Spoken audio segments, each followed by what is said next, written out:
is enough said. Happy Taco Tuesday, Heat Nation. Ernest here, back with another Miami Heat Talk video. Before we get started, you guys would really appreciate the support. Smash the like button. Don't forget to subscribe. We're pushing to 5,000 subscribers. Now, let's rock and roll on another Miami Heat Talk adventure. Now, before I get to today's topic, you guys, I want to kind of piggyback from yesterday's video. First and foremost, I want to thank the guys from the Miami Heat Roundtable, Team to Beat Miami Heat, Miami Heat Zone Podcast, Miami Heat Network. We all get together, have some fun. We had a great episode yesterday, but the episode I posted prior to that caught a little bit of flack, so I want to address it a little bit. I talked about how Jimmy Butler arrived late to the Miami Heat NBA Media Day.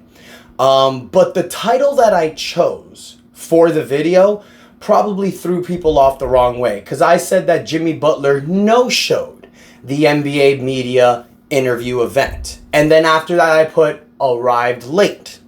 I guess people didn't see that part, and I guess people didn't really watch the entire video. Towards the end of the video, I did explain that Jimmy Butler was arriving late. I did explain that Jimmy Butler did not show up to the first hour of NBA Media Day. It was the very original interview where you saw Erik Spoelstra, Tyler Herro, Bam Adebayo. Now I know, during Bam Adebayo's interview, Jimmy Butler arrived. And as most of you guys saw, I was posting shorts of Jimmy Butler's interview. So I do know that Jimmy Butler arrived late, you guys. But facts are facts. Arriving late to an event that you knew was going to be just creates drama. With the whole contract issue situation, with Pat Riley making the comments at the end of the year. What I was explaining yesterday, you guys, that this just all looks bad. Does it mean anything, though? I don't think so. It's kind of like back a couple of years ago, when the Miami Heat were the first seed in the 2022 season. Jimmy Butler, Udonis Haslem, and Erik Spoelstra had that fight in the bench, had that argument when they had like a 5-game losing streak. The whole NBA media fans thought that this team was blowing up, but in reality, that was a Tuesday for the Miami Heat. I don't think that stuff like this is a big deal. Now, the media and NBA fans are going to make a big deal out of it. But this Miami Heat team, I'm telling you guys right now, whatever issues there possibly was yesterday, it's already been squashed. So what do we do as Heat fans? We move forward. Believe me, guys, I'm the last person that's going to attack this Miami Heat team. Look at this room, for God's sakes. I am probably the only Miami Heat channel out there that has a room like this. Let's be real. I am one of the biggest supporters of the Miami Heat. I've been a fan since I was a little boy. But one thing I try not to be is straight up delusional. And even though some people think that I'm delusional towards this team, I like to keep an honest, realistic perspective. As much as of a fan I am, I even said it yesterday in the roundtable, you guys. As much as I love this current team that we have, I'm a Heat fan. I was a fan through the Alonzo Mourning, Tim Hardaway days, through the Dwayne Wade days when we got Shaq, getting LeBron James, that whole thing when LeBron left, then Dwayne Wade left, then we're the 11-30 team, come back to 30-11.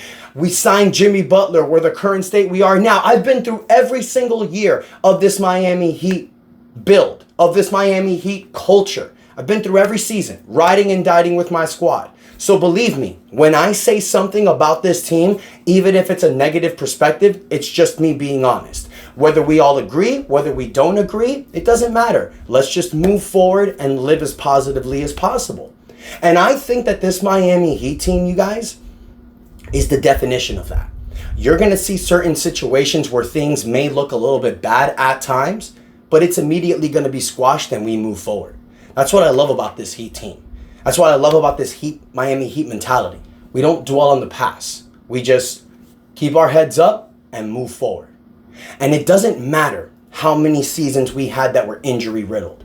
It doesn't matter what age our players are. It doesn't matter what's happened in the past, because all we can focus on is this year and moving on. And I've said it before, you guys, and I'll say it again. This Miami Heat roster, on paper, is probably the best roster we've had in the Jimmy Butler, Bam Adebayo, Tyler Herro build. Now, I know a lot of people are saying the Heat keep always running it back. That's not true. Look at this roster on paper, you guys. This is not the same roster we had 6 years ago. What Miami Heat fans mean when they hear the term run it back is bringing back Tyler Herro. For years, Miami Heat fans have wanted Tyler Herro to be traded. And I think it's time for Tyler Herro to look at that noise and to turn it into a positive. I said it yesterday in the roundtable, you guys, and I'll say it again. I think these last 2 years have woken Tyler Herro up. Remember, after the 2022 season, what was Tyler Herro all about after he won the Sixth Man of the Year award? He wasn't saying things he was saying yesterday about the team. He was saying things about himself. He wants to be a starter. He wants to be an all-star player. He wants to be an all-NBA player. He's in the same level as John Morant and Luka Doncic. That's all you would hear from Tyler Herro. Now, what was he saying yesterday? I'm going to let Spo and Pat Riley decide where I am in this roster. I want this team to win a championship. Now, does he really mean it?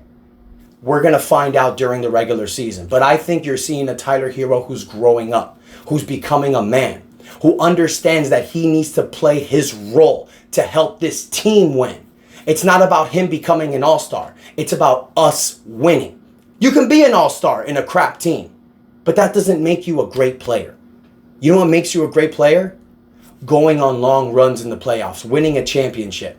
One thing that does not make you look like a great player is when your team does better without you on the court. That's why I think Tyler Herro has seen these past 2 seasons and is probably going to wake up. He also got shut down in that Boston series. I'm sure that was a huge eye-opener there. So I'm really looking forward to Tyler Herro pushing forward. And you know what, guys? I know Jimmy Butler was speaking very cryptically yesterday. If you notice the comments that he was making, he was saying a lot of things like, hey, man, a lot's happened in these last 48 hours, but I'm here. I showed up. I'm here. You know, saying things like, you know, brushing certain things under the window. I know a lot of people will look at that as cryptically, but the way that I look at it is that Jimmy Butler is locked in. Jimmy Butler knows what he needs to do. At 35 years old, he's in a contract year. So the only way for him to get that final bag, ball out this year. Play 65 to 70 games, have a great regular season, lead this team to the promised land, he'll get his money. If he can't do that, we're going to have a different conversation. But I don't want to talk about what's going to happen in June or July of 2025. I want to talk about now.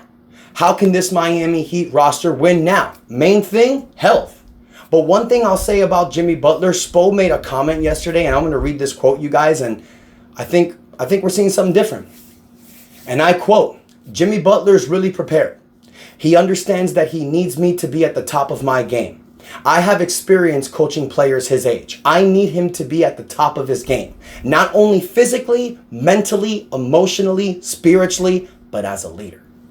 At this point in our careers, we're going on our 6th year, and that's where you have unspoken leadership and where we're moving the locker room. I think these are amazing opportunities. 5 collective years with Bam. Jimmy and I, we're the leaders. We're going to need everybody, but they're going to follow us. End quote. It's time for Jimmy Butler to step up and be that leader. Not just showing it on the basketball court, but showing it on the bench. And at times you see Jimmy Butler talk. And I know Bam Adebayo's the captain. But for this team to truly be contenders, Bam and Jimmy have to take those leader roles. That's something we need to see this year. Should Tyler Herro start with Terry Rozier?